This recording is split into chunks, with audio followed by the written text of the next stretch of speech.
Ma sœur a dit, ta gamine n'est pas mon problème, quand je lui ai demandé de récupérer ma fille à l'école pendant une tempête. Pourtant, c'était moi qui payais son loyer tous les mois.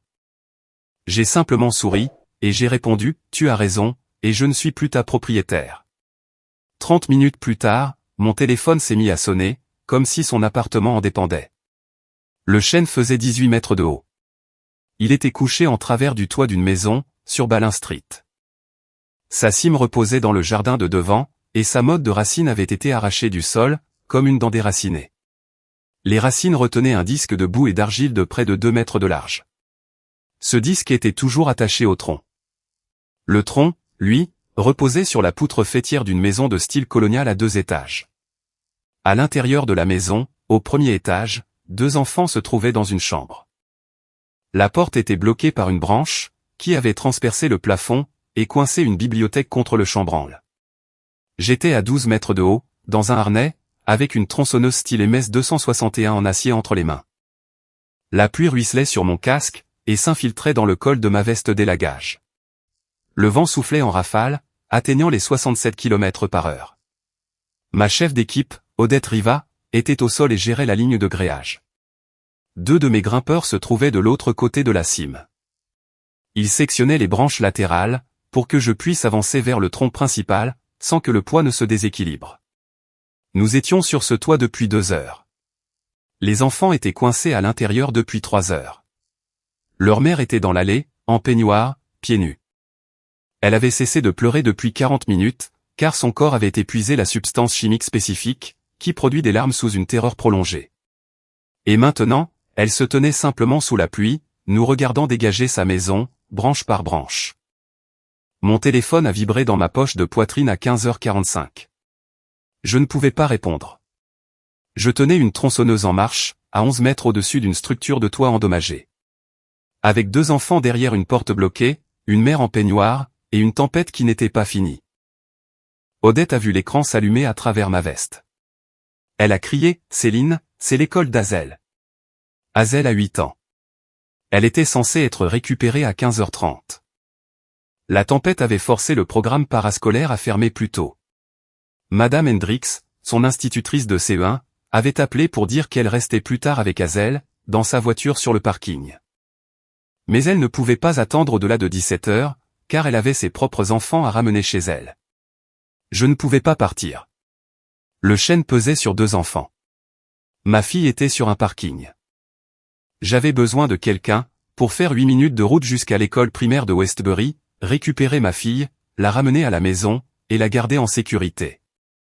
Le temps que je finisse de sauver les enfants de quelqu'un d'autre, prisonnier d'un arbre tombé parce que le vent avait suivi l'aiguille du baromètre. Comme mon père, Gentry, disait toujours que cela arriverait. J'ai appelé ma sœur, Phoebe, à 15h52. Phoebe vit dans un appartement sur Belfort, à 8 minutes de l'école d'Azel. Je sais que ça prend 8 minutes, parce que j'ai fait ce trajet 40 fois. Je le fais pour déposer le sac de voyage d'Azel le week-end, lorsque Phoebe est censée la garder. Des week-ends que Phoebe annule la moitié du temps, parce qu'elle a eu des projets, ou que Colin a un truc, ou qu'elle ne le sent pas. 8 minutes. Un virage à gauche, un virage à droite, un parking. Une fillette de 8 ans, debout sous la pluie avec sa maîtresse. Phoebe a répondu à la 4e sonnerie. J'entendais Colin en fond sonore. Il riait devant quelque chose sur un écran. Un jeu, une émission, quelque chose qui n'était pas une enfant attendant sur un parking, en pleine tempête. Phoebe, j'ai besoin que tu récupères Azel à l'école. La tempête a fait fermer la garderie plus tôt. Je suis sur une urgence. Je ne peux pas partir. L'école est à 8 minutes de ton appartement. Je suis occupé là. Phoebe, elle attend sur un parking sous la pluie. Madame Hendricks est avec elle, mais elle ne peut pas rester après 17h. J'ai besoin que tu fasses 8 minutes de route, pour aller chercher ma fille. Phoebe est restée silencieuse pendant 2 secondes. Puis, elle a prononcé la phrase qui allait changer les serrures de chaque porte de notre famille. Je ne vais pas conduire en pleine tempête, pour aller chercher ta gamine. Parce que tu as choisi un métier, qui te met sur des toits sous la pluie. Papa est mort en faisant ce que tu fais. Et tu as continué quand même. Tu te trimbales avec des tronçonneuses comme un mec. Tes mains ressemblent à du papier de verre. Et tu veux que j'interrompe ma soirée, pour réparer tes choix de vie? Ta gamine n'est pas mon problème. Céline. Toute ta vie n'est pas mon problème. Tu es une élagueuse. Tu n'es pas une mère. Elle a raccroché. Gentry est mort il y a 4 ans. Il avait 41 ans. Il était arboriste. Mon père, c'est lui qui m'a appris le métier.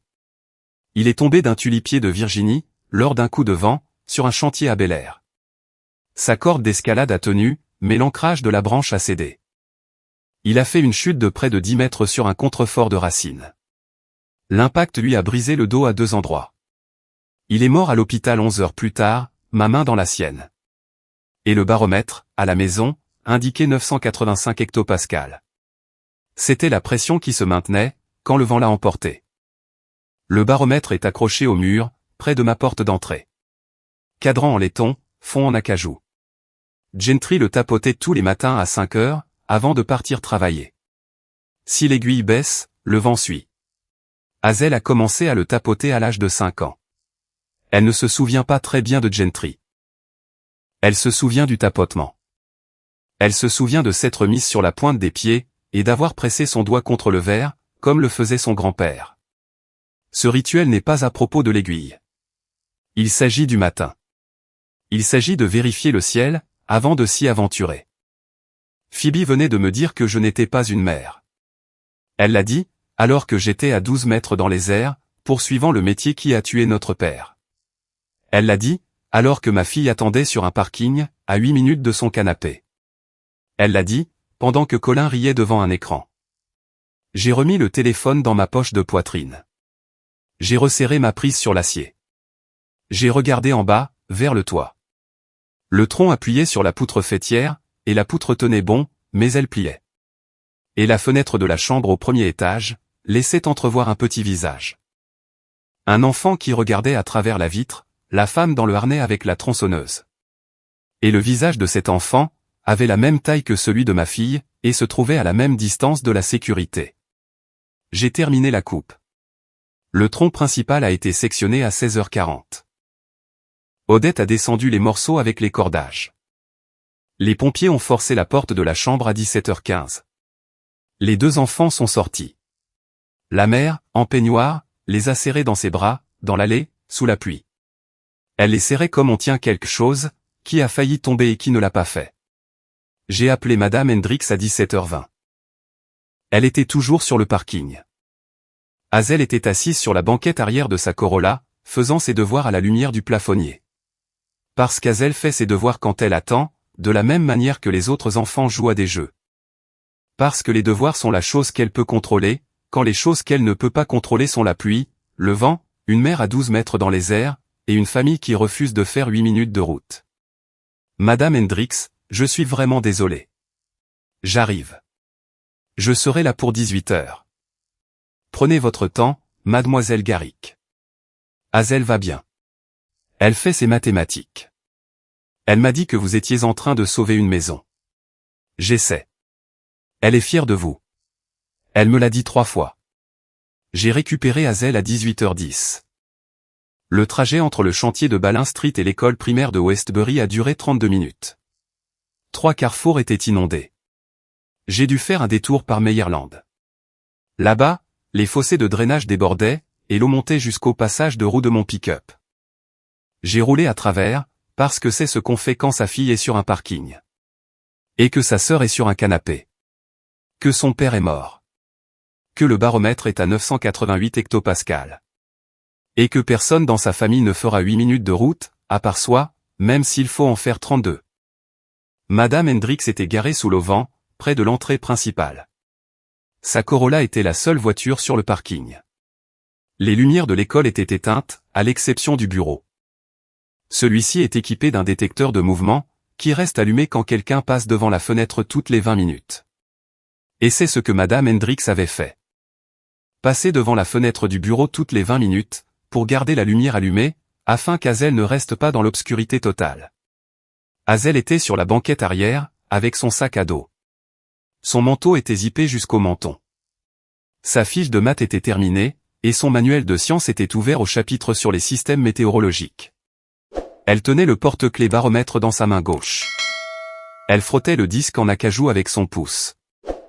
Elle le fait quand elle attend, que l'attente lui semble longue, et que la personne qu'elle attend est la seule personne qui vient toujours. J'ai frappé à la vitre. Elle a levé les yeux. Elle n'a pas pleuré. Elle n'a pas couru. Elle a ouvert la porte, s'est dirigée vers mon pick-up, est montée, et a bouclé sa ceinture de sécurité. Et elle a dit, « Maman, Madame Hendricks m'a donné une barre de céréales. C'était au beurre de cacahuète. Je t'en ai gardé la moitié. » Elle m'a tendu la moitié d'une barre de céréales, enveloppée dans une serviette en papier. Ma fille de 8 ans. Celle qui était restée coincée sur un parking d'école, pendant près de 3 heures, lors d'une tempête de novembre. Parce que sa tante n'avait pas voulu faire 8 minutes de route. Elle m'avait gardé la moitié d'une barre de céréales. Je l'ai prise. Je l'ai mangée. C'était la meilleure chose que j'ai goûtée de la journée. Madame Hendricks s'est approchée. Elle s'est penchée vers la fenêtre. Mademoiselle Garrick, elle a été merveilleuse. Elle a fait tous ses devoirs. Elle m'a parlé de votre travail. Elle a dit, vous étiez en train de sauver une maison. J'essayais. Elle me l'a dit 3 fois. Elle a dit, ma maman coupe des arbres tombés sur des maisons. Elle est là-haut en ce moment. Elle est très fière de vous. Merci d'être resté. Bien sûr. C'est ce que nous faisons. Elle a fait une pause. Elle m'a regardé de la façon dont les professeurs regardent les parents, quand ils savent que l'histoire familiale n'est pas la version présentée lors des réunions. Elle m'a aussi dit qu'elle avait d'abord appelé sa tante, et que sa tante avait dit non. C'est exact. Madame Hendricks a hoché la tête. Elle n'a rien ajouté d'autre. Ce n'était pas nécessaire. Elle est montée dans sa Corolla, et a conduit pour rentrer chez elle, retrouver ses propres enfants. Et elle a fait ce que Phoebe n'a pas voulu faire. Elle a répondu présente pour l'enfant de quelqu'un d'autre. Parce que répondre présent, c'est ce que font les gens, quand ils comprennent que les enfants sont le problème de tous. Odette m'a appelé à 19h. J'étais à la maison.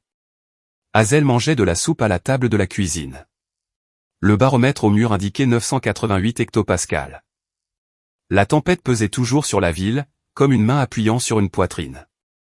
La famille de Balin Street va bien, a dit Odette. Les pompiers ont dégagé la porte de la chambre. Les 2 enfants sont sortis. La mère m'a serré dans ses bras dans l'allée. Elle était toujours en peignoir. Tant mieux. Céline. Ouais, j'ai entendu l'appel. À travers l'oreillette. J'ai entendu ce que Phoebe a dit. Je suis restée silencieuse. Tu as sauvé 2 enfants ce soir. Tu étais à 12 mètres de haut, dans un vent de 67 km/h, en train de couper un tronc sur une poutre faîtière fragilisée. Avec ta fille coincée à 13 km de là, et ta sœur sur son canapé. Et Phoebe t'a dit que tu n'es pas une mère. Oui. Ton père serait tellement en colère en ce moment. Pas contre l'arbre. Pas contre la tempête. Contre cet appel téléphonique. Gentry n'a toléré un poids mort dans son équipe qu'une seule fois. Un grimpeur nommé Ray, qui refusait de tirer sur sa propre corde. Ton père l'a viré à la pause déjeuner. Il a dit, je ne m'encombre pas de gens qui refusent de grimper. Il aurait annulé ce loyer le soir même. Je suis sur le point de le faire. Bien. Et Céline? Ouais. Tu es une mère. Tu es la meilleure que je connaisse.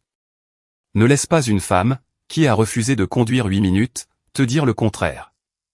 Si vous regardez Susurro de Reddy pour la première fois, bienvenue. Ce n'est pas une histoire de tempête. C'est une histoire de baromètre, de loyer, de compte d'épargne. Et la nuit où une élagueuse a arrêté de porter la branche la plus morte de sa famille. Je suis propriétaire de Garrick Tree Service.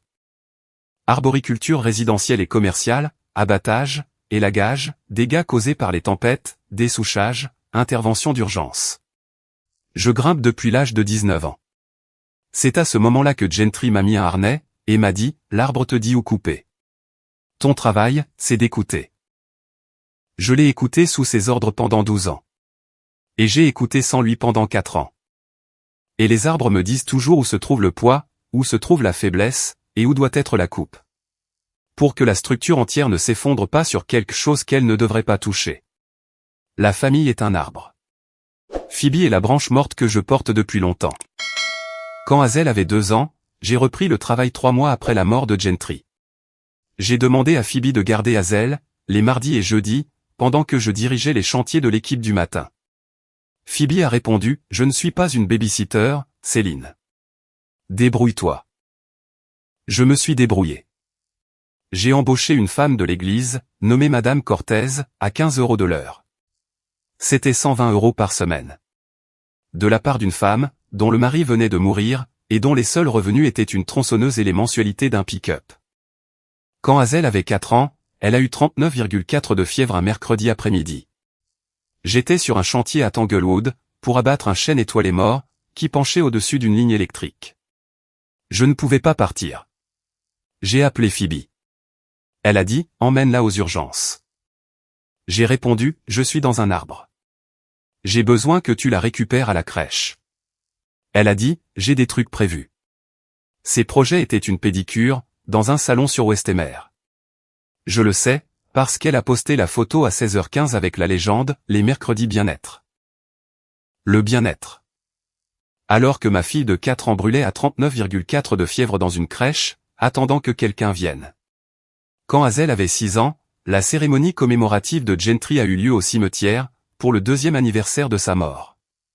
J'ai demandé à Phoebe de se tenir à côté d'Hazel pendant le service.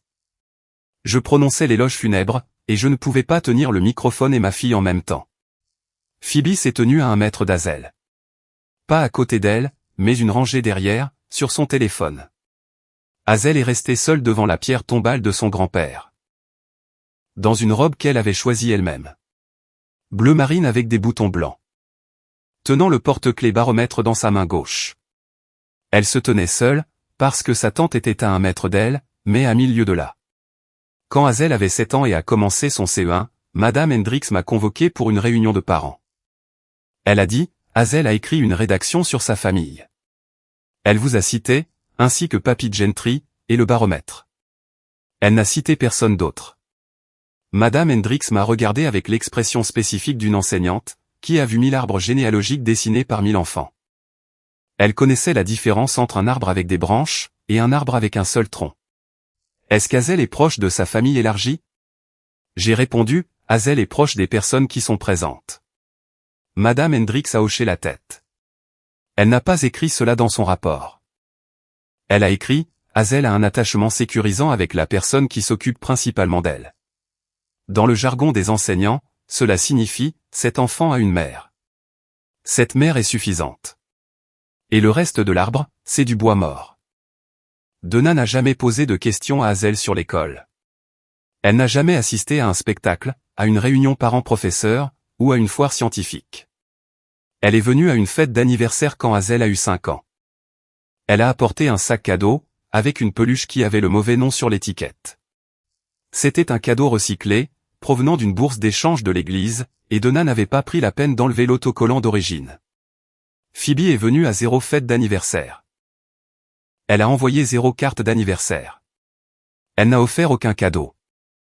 Elle est allée chercher Hazel à l'école 0 fois en 8 ans, malgré le fait qu'elle vive à 8 minutes de là. 0 n'est pas un chiffre. 0 est une politique. L'appartement de Phoebe raconte une histoire différente, de celle qu'elle raconte à la famille. Elle dit à Donna, qu'elle a du mal à joindre les deux bouts. Son appartement possède un canapé d'angle de chez West Elm, qui a coûté 2800 €. Un téléviseur Samsung de 55 pouces fixé au mur. Une cave à vin sous le comptoir de la cuisine. Le coin gaming de Colin, avec une installation à 3200 €, comprenant un écran incurvé, un clavier mécanique, et un fauteuil, qui coûte plus cher que l'assurance mensuelle de mon pick-up. L'appartement pour lequel je paie 1450 € par mois ressemble à un magazine. Il sent bon la bougie d'un abonnement mensuel à 45 €. Et rien de tout cela n'a été acheté par la femme dont le nom figure sur le bail. Je gagne 96 000 € grâce à l'entreprise. Après avoir payé l'équipement, l'assurance, les salaires de l'équipe, les mensualités du pick-up, les 1450 € de loyer de Phoebe, et mes 400 € de courses, il me reste environ 54 000 €. Mon salaire net est de 54 000 € par an. Phoebe et Colin gagnent 100 000 € à eux deux.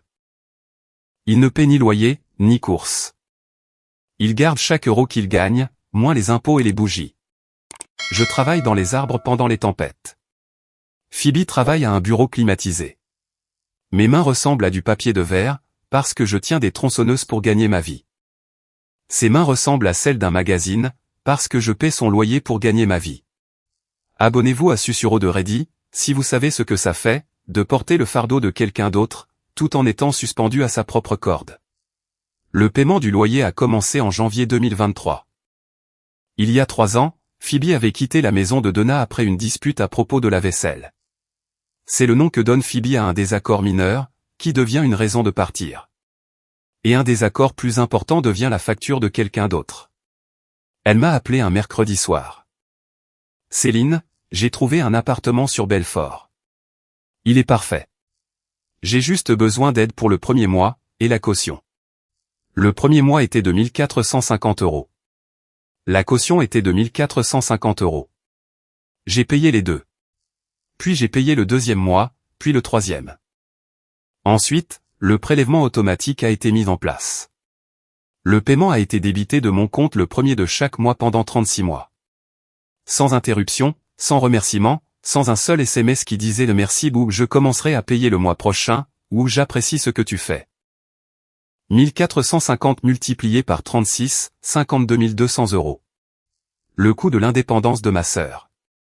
Financé entièrement par la dépendance de son autre sœur à une tronçonneuse, un harnais, et un métier en exerçant lequel leur père est mort. Phoebe ne m'a jamais remercié. Elle n'a jamais proposé de payer. Elle n'a jamais prononcé le mot loyer en ma présence.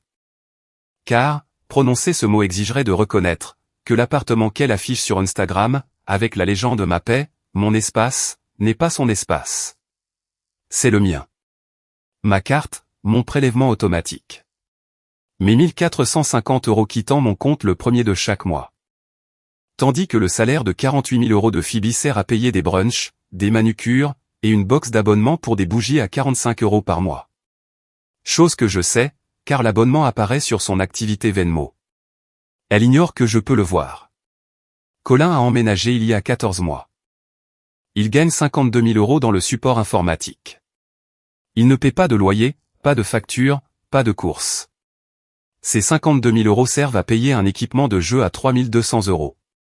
Et des mensualités de 680 € pour une Dodge chargée. Ainsi qu'une collection de baskets, qui occupe tout un placard, dans un appartement qu'il ne paie pas. Colin n'a jamais rencontré Hazel. Il vit dans un appartement que mon argent couvre depuis 14 mois, et il ne s'est jamais trouvé dans la même pièce que ma fille. Ce n'est pas un hasard. C'est Phoebe qui sépare les gens qui paient, de ceux avec qui elle s'amuse.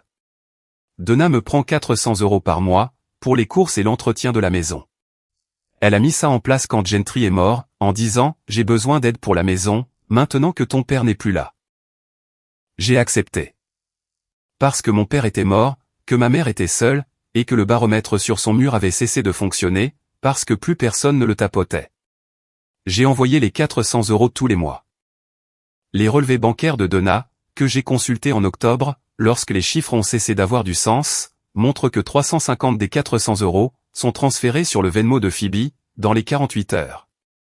Pendant 36 mois. 12 600 € détournés de l'argent de mes courses, via le compte courant de ma mère, vers le fonds de style de vie de ma sœur. L'argent pour les courses n'a jamais servi pour les courses. C'était un système de détournement de fonds, déguisé en tablier. Abonnez-vous à Susuro de Ready, et restez avec moi. Parce que la chose suivante que j'ai découverte, a été construite sur la mort de mon père. L'assurance vie de Gentry s'élevait à 75 000 €. La police a été versée à Donna en tant que bénéficiaire. Donna m'a dit que l'argent avait servi à payer les frais médicaux et les funérailles. Les funérailles ont coûté 9 200 €. Je le sais, parce que j'en ai payé la moitié de ma poche. Les frais médicaux liés au séjour à l'hôpital s'élevaient à 14 300 €. Total, 23 500 €. Il reste donc 51 500 € non justifiés, sur une police de 75 000 €. J'ai failli laisser tomber. Ce qui m'a arrêté, c'est Hazel. Elle était assise à la table de la cuisine, faisant un exercice de science sur les systèmes météorologiques. Elle avait dessiné un baromètre sur la page, et l'avait appelé l'observateur météo de papy. Elle a levé les yeux, et a demandé, « Maman, qu'est-ce qui fait descendre l'aiguille ?» J'ai répondu, « Les changements de pression.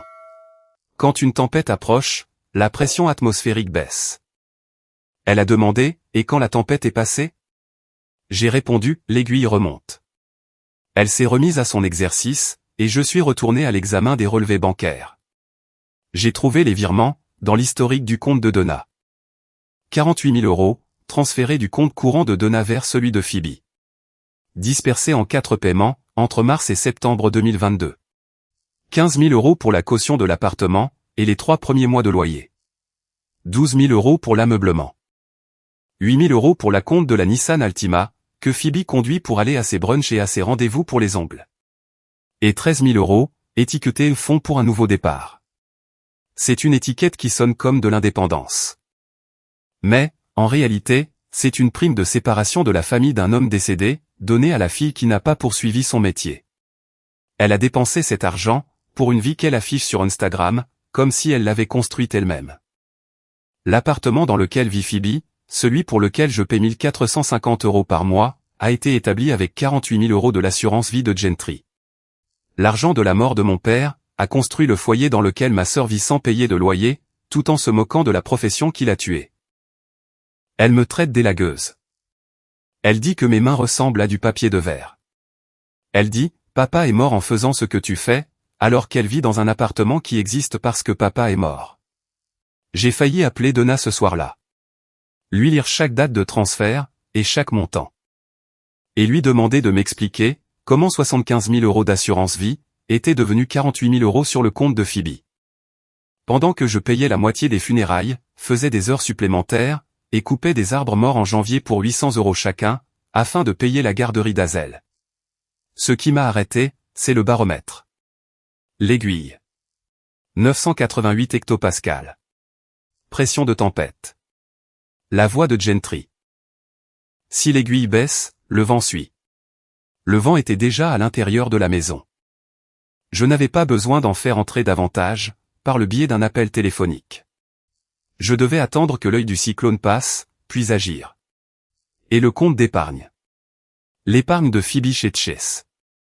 La capture d'écran qu'elle a envoyée accidentellement, sur le groupe de discussion de la famille, destiné à Colin. Solde de 11 200 €. Elle n'est pas fauchée. Elle ne l'a jamais été. Elle a 11 200 € d'économie, et un revenu global de 100 000 € par foyer. Et elle m'a dit qu'elle avait du mal à joindre les deux bouts. Et je l'ai cru, parce qu'elle est ma sœur. Et j'ai été formé à croire mes sœurs, de la même manière que j'ai été formé à faire confiance aux cordes d'escalade. Sans vérifier le point d'ancrage. J'aurais dû vérifier l'ancrage. Je suis rentré à l'intérieur. Je me suis assise à la table de la cuisine. J'ai attendu qu'Hazel s'endorme. Le baromètre était sur le mur près de la porte. 988 hectopascales. Pression de tempête. À 23h32, le 30 novembre, j'ai ouvert l'application de paiement automatique. Belfort Property Management LLC. 1 450 €. Programmé pour le 1er décembre à minuit. À 28 minutes de là. J'ai annulé. Confirmation en 4 secondes. Votre paiement programmé a été annulé. 36 mois de loyer ont pris fin d'une simple pression du pouce. Laissant un silence dans ma poitrine, à l'endroit où se trouvait l'obligation. À minuit et 2 minutes le 1er décembre, le système du propriétaire a envoyé un SMS automatisé à Phoebe. Le paiement du loyer pour l'appartement 4B n'a pas été reçu. Veuillez le soumettre avant le 5 décembre pour éviter des pénalités de retard. Phoebe a appelé à minuit 08. Je n'ai pas répondu. Elle a appelé à minuit 11, minuit 15, minuit 19, et minuit 24. Le téléphone a sonné comme si son appartement en dépendait. Car c'était le cas. À minuit 35, on a sonné à la porte. Elle avait conduit 11 minutes depuis Belfort jusqu'à chez moi, sous la pluie. C'est 3 minutes de plus que le trajet de 8 minutes, jusqu'à l'école d'Hazel, qu'elle avait refusé de faire 9 heures plus tôt. Ses cheveux étaient mouillés. Son mascara coulait. Non pas à cause des pleurs, mais à cause de la pluie, sous laquelle elle disait qu'il était trop dangereux de conduire, quand ma fille avait besoin d'elle. Le loyer n'est pas passé, a-t-elle dit. Je sais. C'est toi qui l'as annulé? Oui. Pourquoi, Céline? Pourquoi tu ferais ça? Parce qu'à 15h52 aujourd'hui, tu m'as dit que ma gamine n'était pas ton problème. Tu m'as dit que je me trimballais avec des tronçonneuses comme un mec. Tu m'as dit que papa était mort, en faisant ce que je fais. Tu m'as dit que je n'étais pas une mère. Tu as dit tout ça. Alors que j'étais à 12 mètres dans les airs, coupant un arbre tombé sur une maison, avec 2 enfants coincés à l'intérieur. Et tu as été incapable de conduire 8 minutes, pour récupérer ta nièce. C'était sur le coup de l'émotion. J'étais contrarié. Colin et moi étions en train de regarder quelque chose. Tu regardais quelque chose. Ma fille attendait sur un parking, en pleine tempête. Madame Hendricks, une femme que tu n'as jamais rencontrée, est restée dans sa voiture pendant 2h30 avec Hazel. Parce qu'elle est une meilleure tante pour ma fille. Que tu ne l'as été en 8 ans. Et elle n'est même pas de notre famille. Phoebe a essayé une approche différente. Plus douce. L'approche qui vient quand la confrontation échoue. Je sais que j'ai dit des choses dures. J'avais tort à propos du commentaire sur les lagages. Je ne pensais pas ce que j'ai dit sur papa. On ne peut pas en parler à l'intérieur. Il pleut. Tu gagnes 48 000 € par an. Colin en gagne 52 000. Tu as 11 200 € d'économie. Ton appartement a été meublé avec les 48 000 € de l'assurance vie de papa, que maman m'avait dit avoir servi à payer des frais médicaux. Tu n'es pas fauché. Phoebe. Tu ne l'as jamais été. Tu as joué la comédie d'être fauché pendant 3 ans, pendant que je payais 52 200 € de loyer, et que maman détournait 12 600 € de l'argent de mes courses sur ton Venmo. Tu veux en parler à l'intérieur? Tu veux que je t'ouvre ma porte, comme j'ai ouvert la tienne pendant 3 ans? Non. Ma porte reste fermée ce soir, et ton loyer reste annulé. Je l'ai regardé. J'ai dit ça d'un ton plat. De la façon dont Gentry avait l'habitude d'étudier un arbre, avant de le couper. Sans émotion. Juste des faits. Le baromètre est descendu à 988 hectopascales. Je coupais un arbre pour sauver 2 enfants. Tu étais à 8 minutes de là. Tu as dit non. La bouche de Phoebe s'est ouverte. Ses lèvres se sont pressées l'une contre l'autre, se sont séparées, puis se sont à nouveau pressées l'une contre l'autre. C'est le cycle d'un visage, qui essaie de formuler des mots, que le cerveau n'a pas encore assemblés. Sa main droite a agrippé la rambarde du porche, et ses jointures ont blanchi, contre le bois mouillé. Sa main gauche s'est levée vers sa poitrine, puis est retombée. Les 2 mains sont maintenant sur la rambarde. C'est la posture d'une femme, dont le centre de gravité s'est déplacé. Et qui a besoin de s'appuyer sur quelque chose de construit par quelqu'un d'autre, pour tenir debout. Ses épaules sont tombées, son menton s'est baissé. Ses yeux se sont posés sur le paillasson de bienvenue. Sur lequel est écrit Garrick en lettres majuscules, parce que c'est Hazel qui l'a choisi. Et Hazel pense, que le nom de famille se met sur la porte de la famille, qui répond présente. Sa respiration est devenue superficielle. 2 respirations rapides, une pause, 2 autres. C'est le rythme d'un corps, qui prend conscience du décalage, entre ce qu'elle a dit à 15h52, et ce qu'elle entend à minuit 35. 9 heures.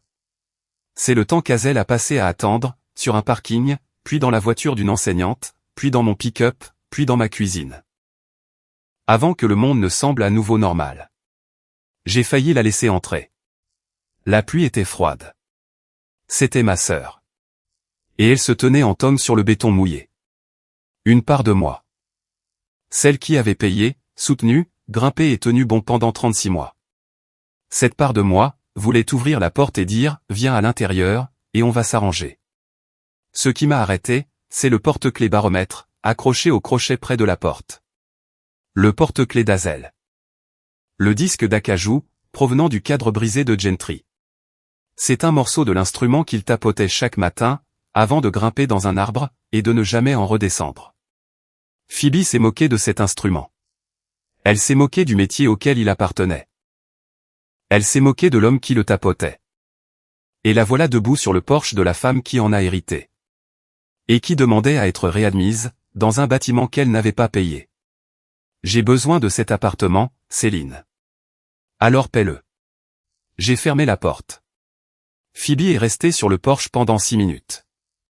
Je n'ai pas regardé. Je me suis assise au comptoir de la cuisine. Le porte-clés baromètre dans la main. J'ai écouté la pluie, jusqu'à ce que j'entende sa voiture démarrer.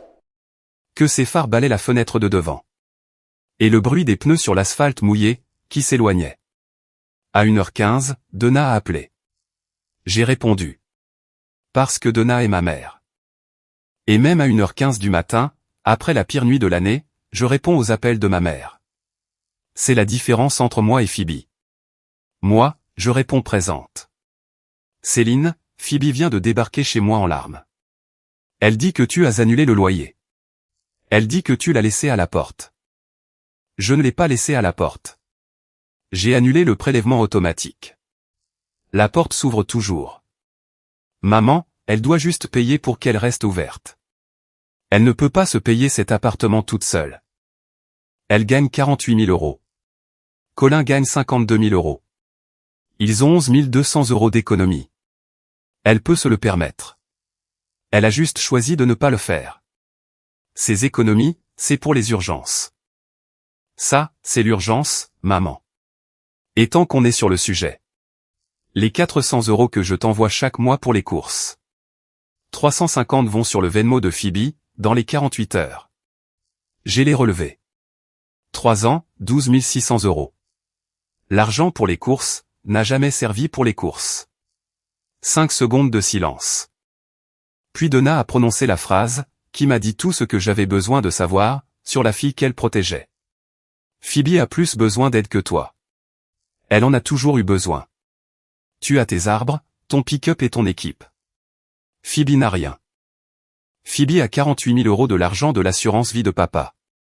Tu m'avais dit qu'ils avaient servi à payer des factures médicales. Elle a une voiture que tu as achetée avec l'argent de sa mort. Elle a un appartement que j'ai meublé avec 3 ans de paiement. Elle a un petit ami qui gagne 52 000 €. Et qui ne paie rien. Phoebe n'a pas rien. Maman, Phoebe a tout ce que je lui ai donné, et tout ce que papa a laissé derrière lui. La seule chose que Phoebe n'a pas, c'est une fille qui attend sur un parking sous une tempête. Et qu'elle n'a pas pris la peine d'aller chercher à 8 minutes de route. Donna a raccroché. Les 5 semaines suivantes se sont écoulées plus vite que la tempête. Mais c'est la nuit qui a frappé en premier. Le 5 décembre, Colin s'est pointé sur un chantier d'abattage d'arbres à River Oaks. J'étais à 12 mètres de haut, dans un chêne blanc. Je sectionnais une branche latérale morte, qui surplombait un pool house. Odette était au sol. 2 membres de l'équipe broyaient des branchages, près du camion. Colin a garé sa Dodge chargée sur le bord de la rue. Il s'est tenu près de la broyeuse. En basket propre, sur un chantier boueux. Il a attendu, les mains dans les poches de sa veste. Quand je suis descendu et que j'ai détaché mon harnais, il était appuyé contre mon camion de travail. Phoebe est désolée, a-t-il dit. Elle a passé une mauvaise nuit. On peut discuter de la remise en place du paiement? J'ai ouvert la portière du camion, et j'ai sorti un document imprimé de la console. La capture d'écran. L'épargne Chase de Phoebe. 11 200 €. Elle a 11 200 € d'économie. Elle gagne 48 000 €. Tu gagnes 52 000 €. Tu ne paies pas de loyer. Tu ne paies pas de facture. T'as chargé à 680 € par mois, et garé sur mon trottoir en ce moment. Dans une rue, où je travaille 60 heures par semaine, pour financer l'appartement. Dans lequel tu joues à des jeux vidéo. Elle n'est pas désolée, Colin. Elle est solvable. Et elle n'est plus mon problème. Odette se tenait à 2 mètres de là. Tenant une corde de gréage. Elle a regardé Colin, comme on regarde une branche morte depuis 3 saisons. Pas avec colère. Avec l'évaluation d'une professionnelle. Colin a regardé le document imprimé. Il a remis ses mains dans ses poches. Il s'est dirigé vers sa chargée et est parti. Odette s'est approchée. Ce garçon n'a jamais travaillé un seul jour sous les intempéries. Non. Ton père l'aurait renvoyé chez lui plus vite que ça. Mon père ne l'aurait même pas laissé entrer sur le chantier. Les retombées sont arrivées, comme les tempêtes se dissipent à Houston. Le ciel se déchire d'abord, puis l'eau s'écoule, puis on voit ce que le vent a emporté. Le propriétaire a émis un avis de payer ou de partir sous 3 jours, le 6 décembre. Affiché sur la porte de l'appartement de Belfort. La même porte que je payais. La même porte, que Phoebe franchissait tous les matins depuis 3 ans, sans reconnaître qui la maintenait attachée à son cadre. L'avis était imprimé sur du papier jaune. Phoebe m'a envoyé une photo à 7 heures du matin. Sans texte. Juste la photo. Je n'ai pas répondu. Le papier jaune n'exige pas de réponse, de la part de la personne qui a arrêté de signer les chèques. Phoebe ne pouvait pas couvrir 1450 € de ses économies, sans vider le compte qu'elle cachait. Elle a demandé à Colin de partager la somme. Colin a répondu « Je n'ai pas signé le bail. Mon nom ne figure nulle part. » Il avait techniquement raison. Son nom n'était pas sur le bail. Son nom n'était pas sur les factures.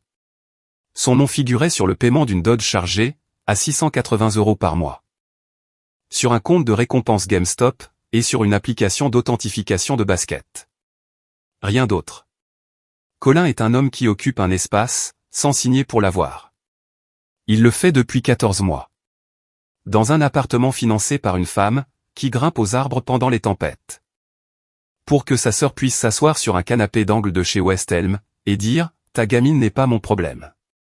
Phoebe a payé le loyer de décembre avec ses économies, 1450 €. Le solde est tombé à 9750 €. Elle a payé celui de janvier, 1450 €. Solde, 8300 €.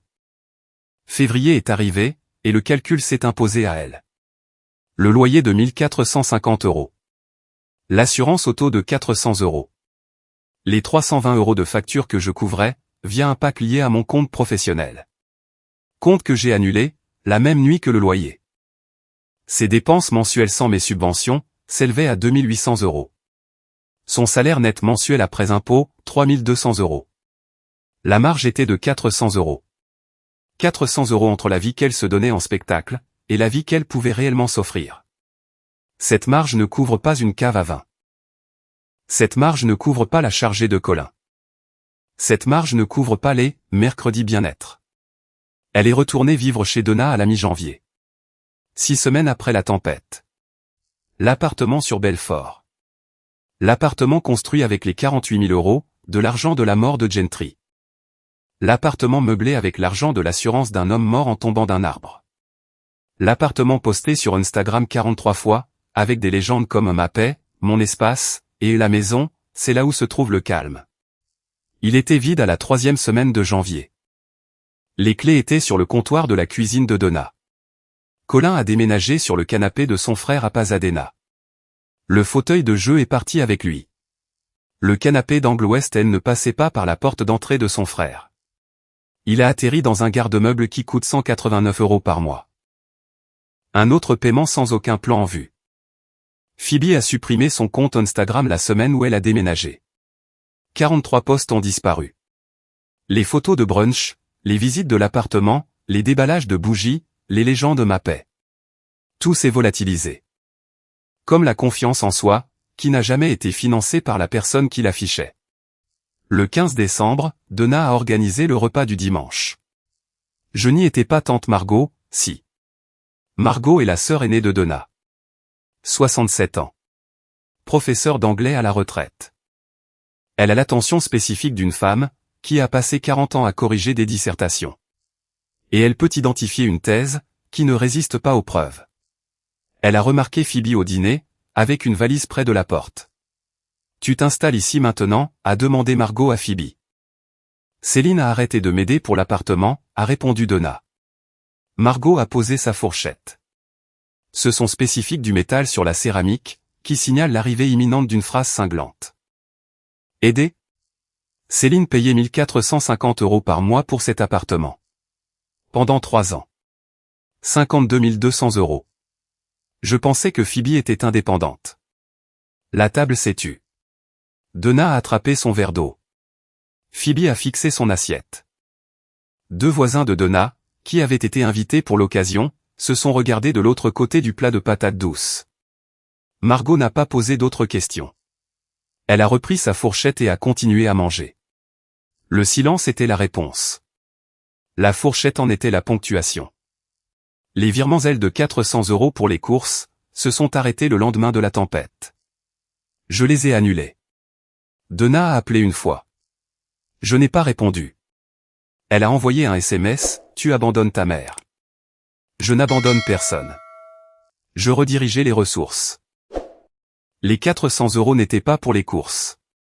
350 allaient à Phoebe chaque mois. 50 restaient à Donna, comme frais de gestion. La combine a duré pendant 3 ans. 12 600 € au total. Et la seule chose que cela a nourri, c'est le mensonge selon lequel ma sœur avait besoin d'aide. Pendant que ma fille, elle, attendait sur un parking sous la pluie. Attendant que quelqu'un de la famille daigne faire 8 minutes de route. Voici ce qu'il reste, après l'arrêt des paiements, la disparition d'Instagram, le choc de la fourchette sur l'assiette, et le départ de la chargée pour Pasadena. Phoebe est de retour dans sa chambre d'enfant, chez Donna. Un lit simple. Des posters de l'époque du lycée. Un calendrier Taylor Swift de 2015 épinglé au-dessus du bureau, avec une punaise rouillée. La chambre sent la vieille moquette. Et le diffuseur de parfum à la lavande, que Donna branche dans le couloir. L'appartement de Belfort est vide. Le bail a expiré. Le propriétaire l'a remis en location à 1650 €. Parce que le marché a évolué, pendant que Phoebe restait sur place. Le canapé d'angle ouest elle met dans un box de stockage à Pasadena, qui coûte 189 € par mois. L'abonnement aux bougies est annulé. La cave à vin est débranchée. La télé Samsung de 55 pouces est éteinte, sur un mur que personne ne voit. Colin est sur le canapé de son frère. Avec son fauteuil de gamer, c'est traite pour la charger. Et son solde créditeur de 2400 €, sans aucun projet. Il n'a pas signé le bail chez Phoebe, et il n'en a pas signé chez son frère. Car Colin n'appose pas son nom sur les espaces. Il les occupe, jusqu'à ce que la personne qui paie arrête de le faire. Puis il passe à l'espace occupé suivant.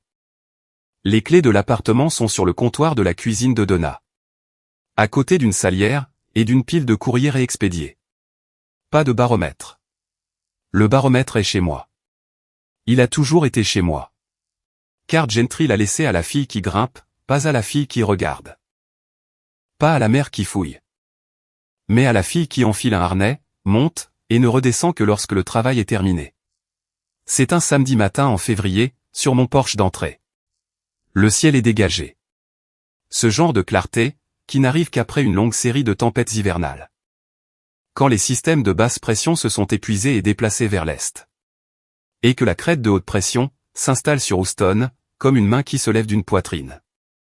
L'air a une odeur de métal froid, d'écorce mouillée. Et le léger parfum sucré, des bourgeons de magnolia, qui ne sont pas encore prêts à éclore, mais qui y songent. Les arbres le long de la rue goûtent encore de la pluie de la veille. Mais le vent est tombé, et les branches sont immobiles.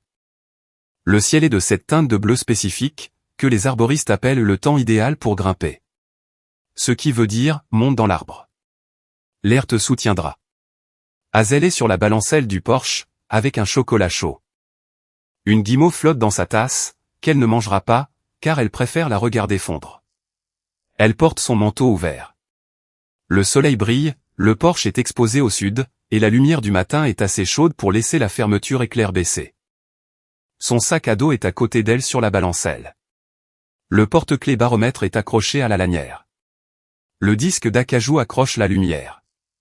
C'est ce petit morceau de l'instrument de Gentry, qui l'accompagne partout où va Hazel. Parce que certains héritages, ne sont ni de l'argent, ni des appartements, ni des polices d'assurance. Certains héritages sont un disque de bois. L'habitude de tapoter le verre. Et la certitude, que le ciel vous dira ce qui vous attend, si vous prenez la peine de regarder. Odette passe à 9 h avec une boîte de PAN Dulce. D'une Panaderia sur Navigation Boulevard, qui est ouverte depuis 1974. Elle fait des conchas aux couleurs du coucher de soleil, des polvorones qui fondent dans la bouche, et des empanadas qui ont le goût du lendemain d'un travail bien fait. Elle pose la boîte sur la rambarde du porche. Elle s'assoit sur la chaise, à côté de la balancelle. Elle ne pose pas de questions sur Phoebe, Donna, le loyer, ou le compte d'épargne. Ni sur la chambre d'enfant, ou le calendrier Taylor Swift. Elle pose des questions à Hazel sur l'école. Hazel lui parle de son projet de science. Nous construisons des baromètres, avec des bocaux et des ballons. Le mien fonctionne, Madame Riva. L'aiguille bouge quand je souffle dessus. Odette dit, ton grand-père aurait adoré ça. Hazel répond, je sais. Maman a dit qu'il m'aurait aidé à en construire un meilleur. Odette me regarde, et ses yeux disent ce que sa bouche ne prononce pas. Il est là, Céline. Il est dans le porte-clés, le baromètre, le harnais. Et la petite fille sur la balancelle. Il est là. Je me tiens sur le seuil de la porte d'entrée. Le baromètre est sur le mur, à côté de moi. Cadran en laiton, fond en acajou. L'aiguille indique 1019 hectopascales. Pression stable. Ciel dégagé. Aucune tempête en approche. Pas de vent à suivre. Je tapote le verre. Un tapotement, comme Gentry le faisait. L'index léger sur le centre du cadran. L'aiguille ne bouge pas. Elle n'en a pas besoin. 1019, c'est stable. 1019, c'est le chiffre qui signifie que le ciel est sûr, et que les arbres peuvent attendre. Et que la matinée appartient aux gens sur le porche. Hazel entend le tapotement depuis la balancelle. Elle pose son chocolat chaud. Elle se dirige vers la porte. Elle se met sur la pointe des pieds, comme elle le fait depuis l'âge de 5 ans. Comme elle le fera, jusqu'à ce qu'elle soit assez grande pour toucher le verre les pieds à plat. Et elle tapote le baromètre. Un tapotement, l'index léger, au centre du cadran. Si l'aiguille est en haut, la journée est belle, dit-elle. La journée est belle, je confirme. Elle retourne à la balancelle. Elle reprend son chocolat chaud. Odette lui tend une concha. La lumière du matin passe à travers la rambarde du porche. Elle frappe le cadran en laiton du baromètre. Et l'aiguille reste stable à 1019 hectopascales. La tempête est passée. La pression est claire. Et la journée est belle. La journée est belle. L'aiguille le dit. Le ciel le dit. Et la fille, qui grimpe chaque matin, le dit. Toujours sans question, et sans hésitation.